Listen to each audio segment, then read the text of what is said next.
I gotta say, Paul Maurice is a bit of a weird cat. After the Panthers finished off the Hurricanes last night to advance to the Stanley Cup Finals, there was a scene where he met with Rod the Bod, and it was a little weird. Not only, of course, were they not shaking in the middle of the ice, but to me, Rod looked a little uncomfortable or even angry. Afterwards, Paul Maurice explained that he doesn't believe coaches should be in line with players and that he asked Rod to skip it. I sort of understand his rationale. As much as coaches, trainers, everyone puts into the game, the only ones actually battling out there are the players. So the focus should be on them, and they should be able to shake each other's hands without the distraction. The thing is, and I think a lot of people feel this way, there's a time and a place to try to make that change, and I don't think it's as the game is ending. Like, he talked about it from the perspective of players and how he's doing it for the players. I don't think you need to explain that to Rod Brind'Amour. I think he can make his own decision. I don't know. I don't think it's as big a deal as some people are making it out to be. A lot of people are really angry about this. They're posting past years when he did shake hands, whatever. It's a bit weird, not the end of the world. Anyway, before the handshake line, there was a game as well, and this was a heartbreaker for Canes fans. Sebastian Aho got the home fans bumping just 5 minutes in, steals the puck, goes in, nice wrister, 1-0, and he doubled that before the end of the first with honestly a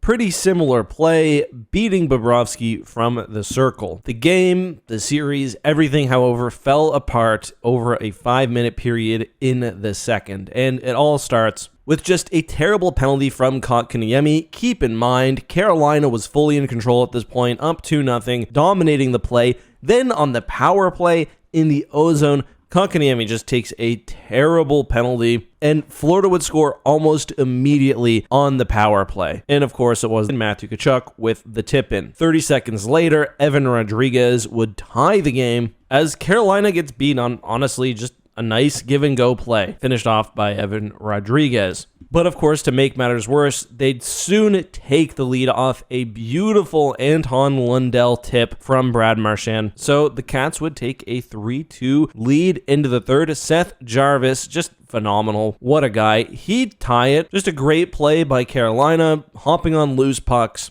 Jarvis basically just flutters it over Bob's blocker, but they didn't even get 5 minutes of happiness as Barkov would get a beautiful dish to Verhaeghe at the side of the net. He'd send it home, and that would be the game winner. Carolina had this one in control until those 3 goals. They really fell apart afterwards. Sam Bennett would get an empty netter, and the Florida Panthers are moving on again to the Stanley Cup Finals, where, based on the score of tonight's game, they're probably going to be facing Edmonton. But that's all I've got. Let me know your thoughts on this and more down below.